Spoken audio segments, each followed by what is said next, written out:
j'ai voulu faire quelque chose qui, je trouvais, n'existait pas et qui me gênait parce que, en étudiant la guerre de tous les côtés, on se rend bien compte que elle a été vue, cette guerre. C'est-à-dire que les contemporains ont eu des images devant les yeux et que ces images ont été traduites par les photographes, par les peintres, par les caricaturistes. Et donc, je voulais raconter cette guerre, mais la raconter à travers l'œil, ou à hauteur d'œil. Et, et c'est comme ça que l'idée du livre est née. Comment faire sens de ces millions de photographies, de ces millions de caricatures, de ces millions de petits dessins qui se trouvent partout, y compris dans les lettres des combattants. Et les images en général, quand on pense à cette guerre, elles servent surtout à illustrer. On veut illustrer une tranchée, on met une photo de tranchée. Mais on n'essaye pas de réfléchir à la façon dont cette photo a été prise ou dont cette tranchée a été dessinée par ceux qui la connaissaient. Donc ça a été l'origine du livre. Et finalement, j'ai essayé de les classer, ces images, et ce qui revenait le plus, c'était des images de l'horreur de la guerre. C'était des images du résultat de la guerre, c'est-à-dire de la mort et du deuil. Et donc j'ai essayé de voir si vraiment tout le temps c'était cette mort qui était présente ou s'il y avait d'autres choses. Et ça a été très intéressant de voir quand on étudie les photographies. Eh bien, on voit que les photographies sont avant tout des photographies de l'intime, je dirais presque des photographies de la tendresse, ce que tous les hommes au front ont dans leur portefeuille. Donc c'est pour cela que j'ai commencé le livre par la photographie, pour donner une idée de ce contexte, qu'est-ce qu'on voyait, qu'est-ce qu'on a voulu partager. Alors la photographie, c'est autre chose. La photographie peut aussi devenir propagande. Et c'est exactement la même chose à ce moment-là que la caricature. Donc j'ai fait le lien entre la photographie et la caricature. Ce qui est frappant dans les caricatures, c'est que ce sont des armes. La caricature est là pour faire mal. Et la caricature est donc, dans tous les camps, une arme au service de la propagande, donc au service de la victoire dans la guerre. Mais ce qui est très frappant, c'est qu'on a osé, pendant la Première Guerre mondiale, faire de la propagande et faire des caricatures épouvantables sur des horreurs. L'animalisation de l'ennemi aussi est quelque chose qui est très, très, très frappant, je crois, dans le livre, avec toutes ces caricatures. Et on voit très bien que si l'art de la caricature est très important et très intéressant chez les Allemands, chez les Autrichiens, donc chez les puissances centrales, eh bien, ils ont été quand même beaucoup plus victimes, si je peux dire, des caricatures. Et c'est pour ça que j'ai appelé ce chapitre un blocus de papier ou un blocus de dessin, parce que vraiment, on a essayé réellement de montrer combien ils étaient le mal en les représentant en singes, en les représentant en loups, en les représentant, et avant tout, en cochons.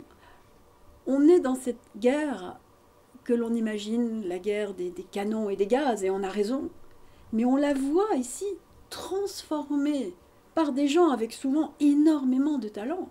On la voit transformée dans cette guerre du ridicule.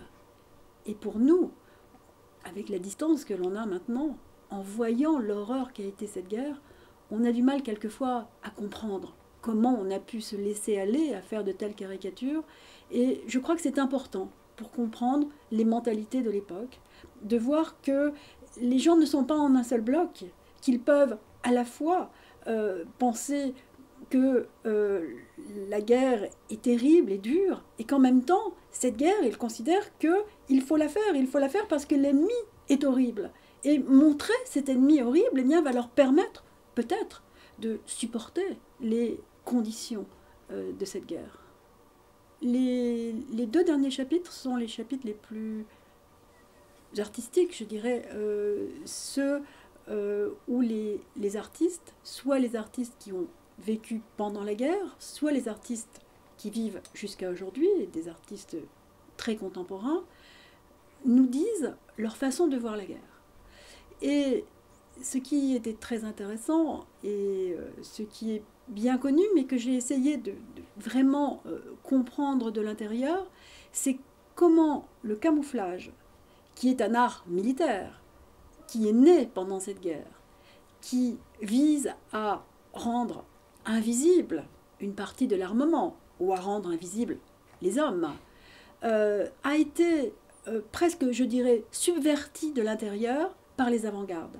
Parce que les avant-gardes commençaient à aller vers l'abstraction, commençaient à découper les formes. Et ce découpage de l'avant-garde a été utilisé par les armées. Et ça s'est passé dans le monde entier. Et ça, c'était quelque chose qui, je crois, est très frappant pour le lecteur. Le dernier moment où les artistes sont très importants, c'est parce qu'ils savent rendre ce qui est le résultat le plus atroce de cette guerre, la mort de masse. Ils savent rendre le deuil. Et les artistes ont été ceux qui ont dessiné cette mort et qui ont fait les monuments aux morts, les sculptures. Et ce qui est frappant aussi, c'est qu'on a tendance à voir des monuments quelquefois un peu ringards qui montrent uniquement des soldats héroïques, mais pas du tout. Sur énormément de monuments, il y a des femmes en deuil, il y a des hommes en deuil, il y a des enfants en deuil, il y a toute la société qui a souffert de la guerre qui est représentée. Et les exemples les plus extraordinaires peut-être sont cette artiste allemande, Käthe Kollwitz, qui a perdu un fils à la guerre et qui s'est représentée en deuil au-dessus de la tombe de son fils.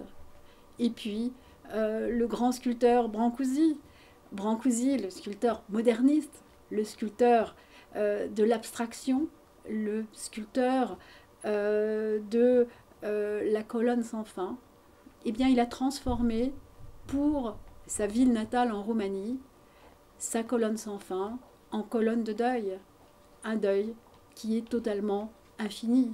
Et pour moi, ce monument de Brancusi, eh bien, c'est le symbole de toute cette guerre. Elle ne finira jamais.